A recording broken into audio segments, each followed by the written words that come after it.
Jesus is our leader. We're answering the question, what's wrong with socialism? First, let's define socialism. Idealistically, socialism is sharing everything. Everyone lives at the same level of wealth. The economy is driven by compassion. Realistically, socialism is the forced seizure of all property by a military-backed dictatorial government which distributes wealth as dictated by the government. The economy is driven by fear. From the outset, socialism seems unfair and totalitarian, but let's give it a fair hearing. The Bible actually records socialism at work. The Bible says, "And all that believed were together, and had all things common, and sold their possessions and goods, and parted them to all men, as every man had need. And they, continuing daily with one accord in the temple, and breaking bread from house to house, did eat their meat with gladness and singleness of heart, praising God, and having favor with all the people." This is socialism, and it worked wonderfully. But notice that all people involved were voluntarily sharing their possessions because of brotherly love. They all worshiped God. No one was forced.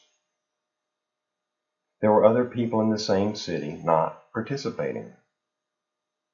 This is the ideal example. It's what heaven will be like. Now, let's look at the realistic example, like Venezuela. People have no freedoms. They can obey the government or be in prison. By military and police power, the people are forced into submission. A dictator and ruling class live in luxury, while the people live in poverty. The people experience a slow starvation. The people live in constant fear. What does the Bible say about this ruthless kind of socialism?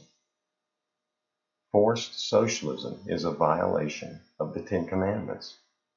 It's stealing. From the beginning of time, God has enforced property rights.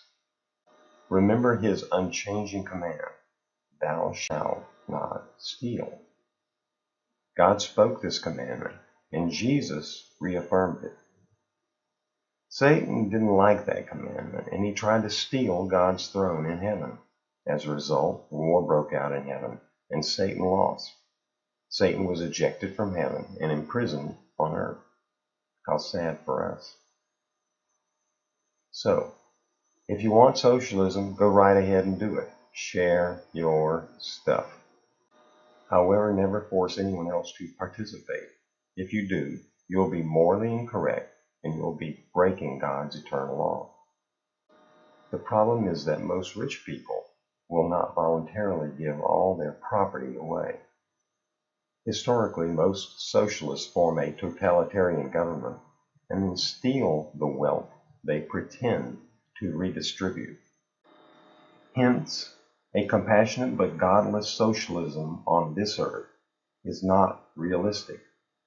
It turns bad quickly and always results in oppression and shared poverty. Want to know more about end-time governments?